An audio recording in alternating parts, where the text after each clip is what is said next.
Hello, hello. Good afternoon mga kasweet. Afternoon po dito, Friday. September 29. So malamang September 30 na sa inyo. Uy, matatapos na ang September nyo. Isang araw na lang, Oktubre na, nalalapit na po. Ilang araw na lang, 31 plus 30, 61 plus 25 o 86 days. No? After ng 30th, no? Yung inyong pinaka-favorite na araw, no? Yung napakasaya lahat, no? The spirit, maski na walang purdoy, ano pa rin, no? Masaya pa rin kayo. So, ay, nawala. Ano ba yan? No, may ano ako, sunshade. O, yun, no? Nawala na. Yan. So, kahit papano, kahit na one day, at least feeling nyo, bumata kayo.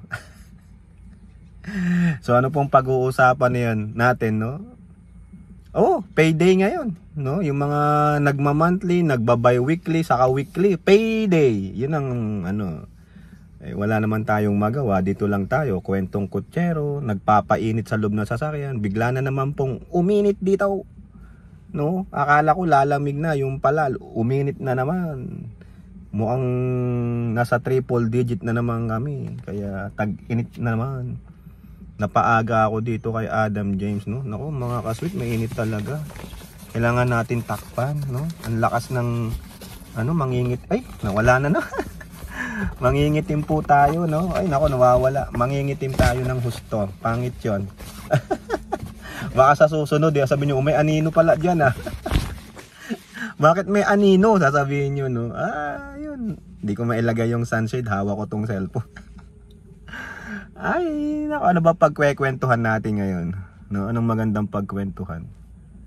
Wala naman, no? Wag tayong yung it's show time. Ano bang nangyari doon? Sorry naman, dabarkads ako. 11 lang. Di ba? O yun, it's show time Nagso-show time pa rin yata no? Nandun pa rin ba yung Askal na kabayo? Pasensya naman sa mga fans ni Askal Kabayo, no? Kung nasasaktan kayo, sorry naman.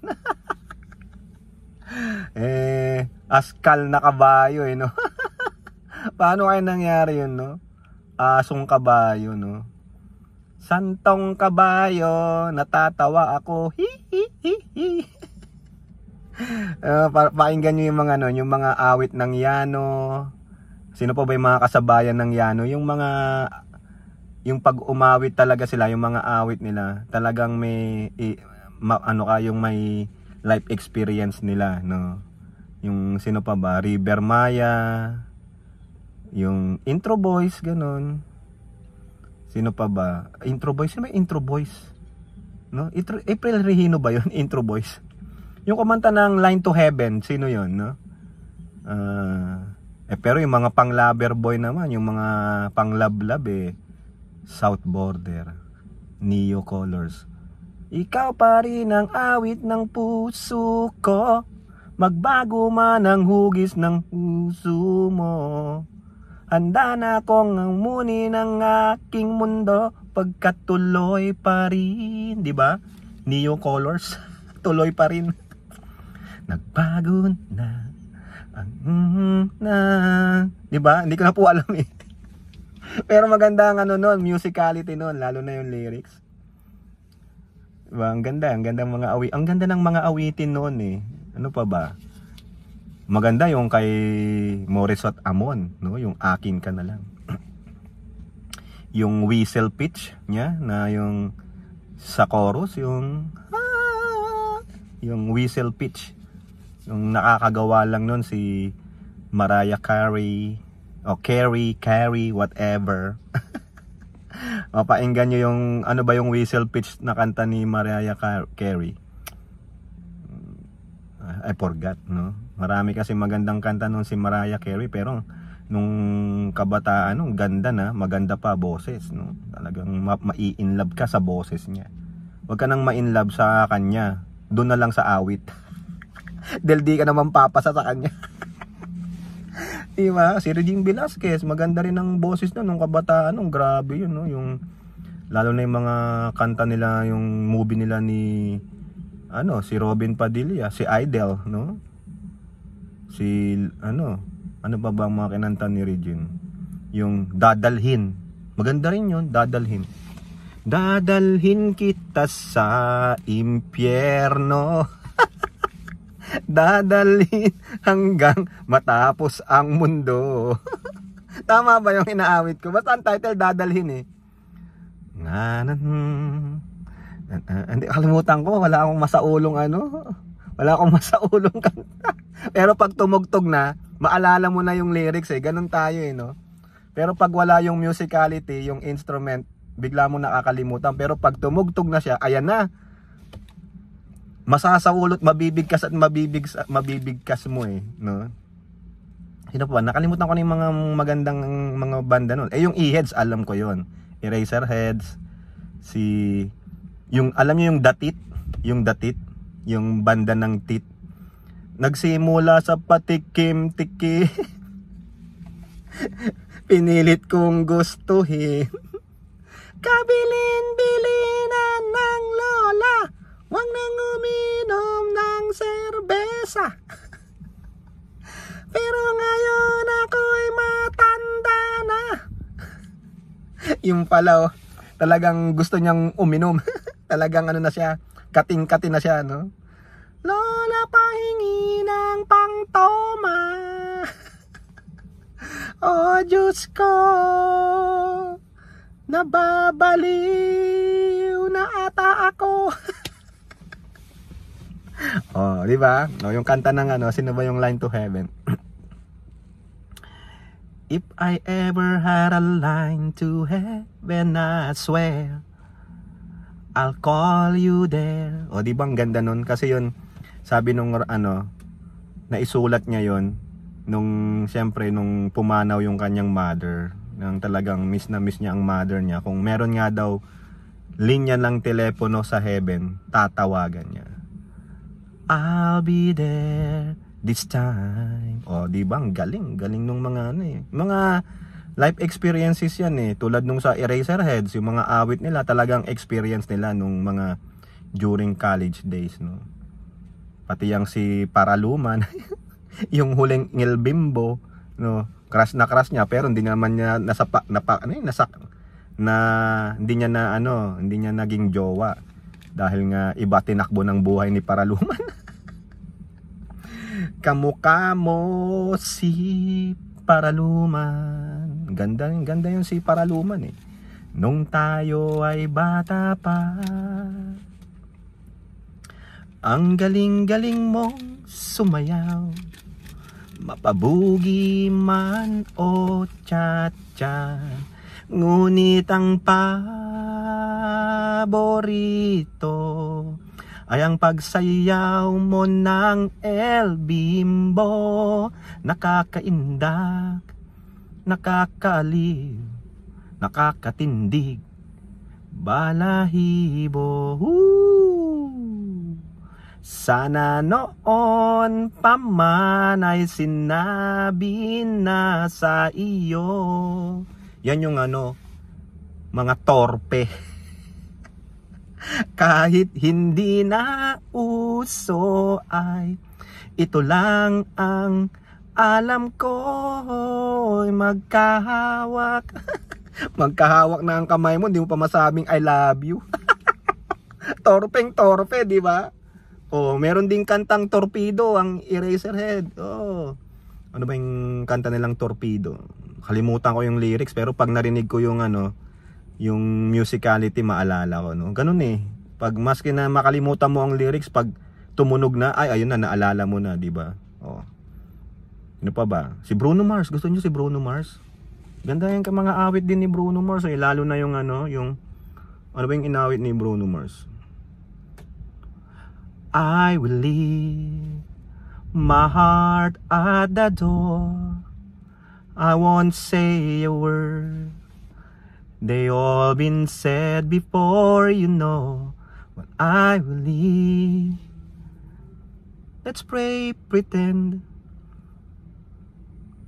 Nakalimutan ko na naman. Tingnan mo, pero pag tumugtog siya, maalala mo eh. Ano bang kanta nun? Teka, tignan ko. Dito sa isang cellphone, yung luma. Ginagamit ko lang to. Ito sira na to, no? Pang music lang siya. Tignan ko. Ayoko namang i-play kasi makaka-copyright tayo. Ano bang kanta nun? All I Ask. All I ask is this. This is the last night with you. Di ba?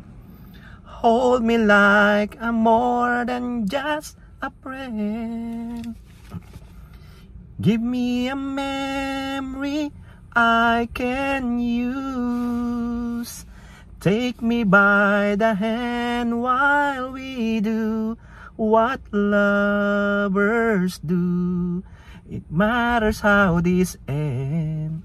Di ba ang ganda ng lyrics? What about never love again? Di ba? Ano yan? Ang umawit niya na maganda si Adele. Pero ang nagsulat ng lyrics si Bruno Mars together with Adele. Mga ganyang music. Wikipedia. At pakinggan niyo yan. All I Ask. No? I will leave my heart at the door. I won't say a word.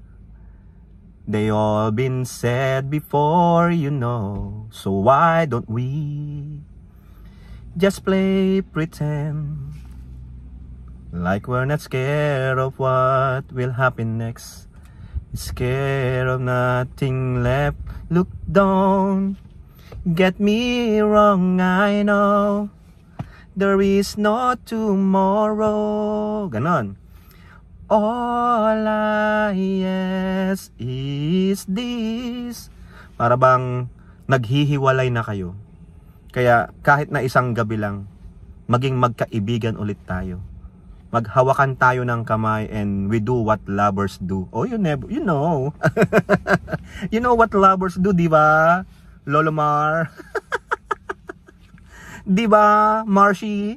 Itong mag-asawa na yan, ang ganda ng kanilang mga content, no? Napapanood ko po yan, pero minsan parang may sexuality. Pero mabenta yan, no? Ano ba ng engagement nyo, lalo na sa Facebook? Tuwan-tuwa ako pag nakikita ko sila sa Facebook, no? Ang galing yan, ha? Ang galing ng naging content ninyo. Pagpatuloy nyo yan, no? That is good, no? Napag-uusapan lang natin ng mga music. Yung mga makaluma namang English, si John Denver, yan. ABBA. Yung si Joni. Alam niyo yun, si Joni. Mga makaluma. Mga 1970s, 80s, si Joni. O kaya 50s. Sabi niya, Joni was a girl who lived next door.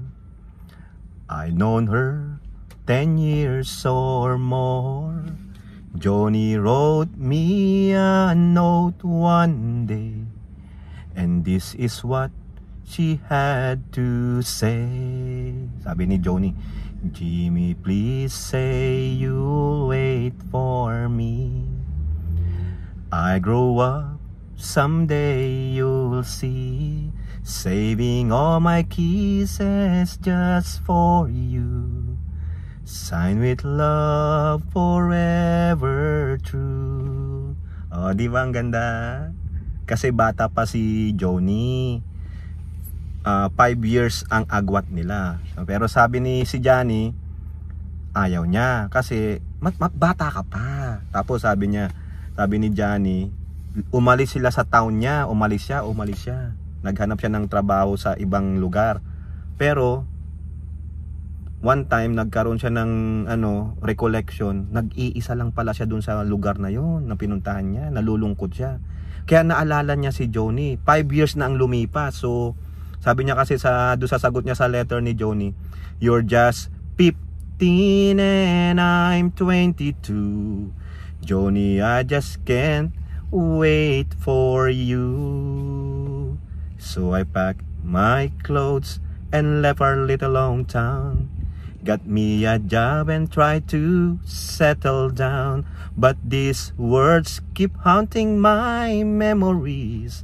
What Joni had said to me. Ayon.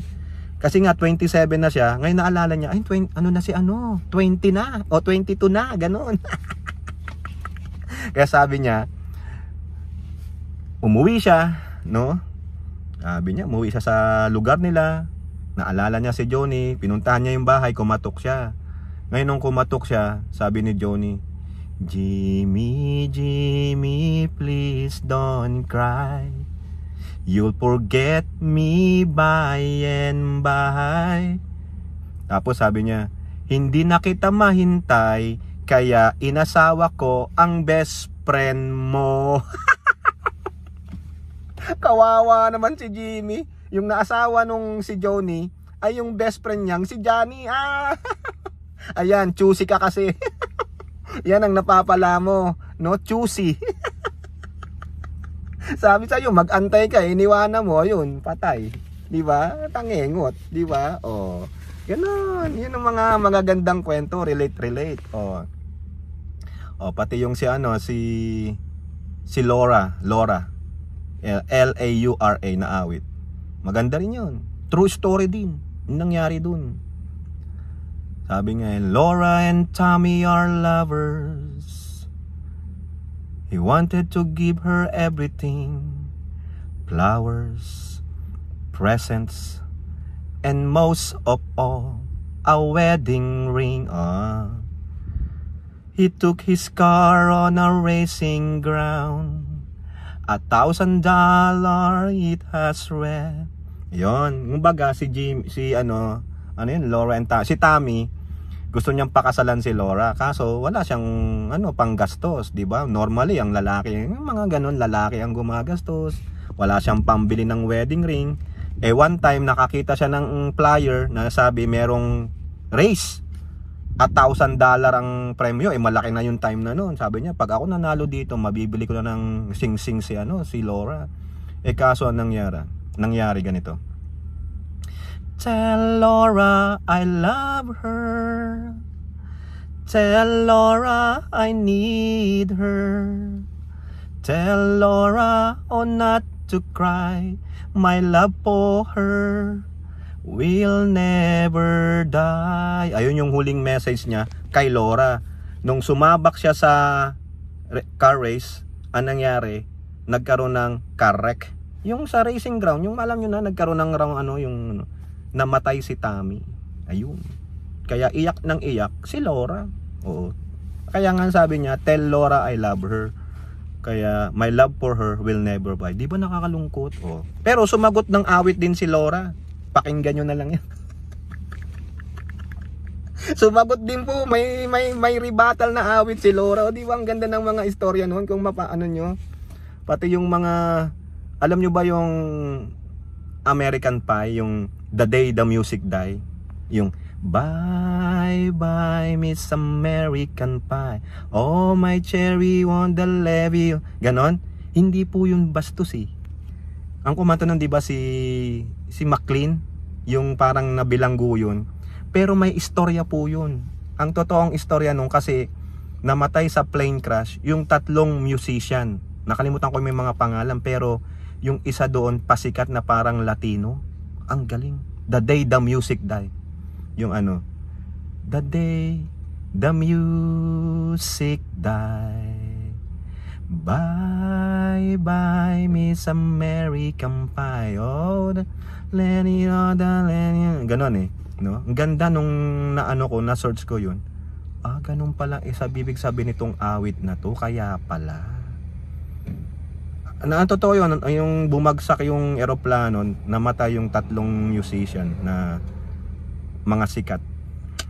Yung kumanta ng La Bamba, search nyo yun, isa doon nang namatay yung Laba laba la bamba, laba laba la bamba, porky sere, ganon. Ano yun eh, may movie pa nga yun eh, si ang doon eh, ang bida, no? Tagal na nun. La la la bamba. I forgot his name eh, American eh. Galing eh, sayang pasikat yung pasikat na siya, oh. Misikat na siya. Yung career niya nasa highest peak, bigla pong nag-crash yung eroplano, sayang. Mga ganun. Pati si John Denver, nag-eroplano, naubusan daw ng gasolina. O siya po, itutuloy na natin next time. Maghahanap ako, magre-research ako. Mga OPM na ganyan. Kung kaya nating kantahin yung chorus para maalala nyo. No? Magagandang music eh. O yung mga bago ngayon, hindi ko na maalala. Si Morissette Amon lang alam ko. No? Yung mga napapakinggan ko sa Wish 107.5. Bye-bye. God bless. See you next time.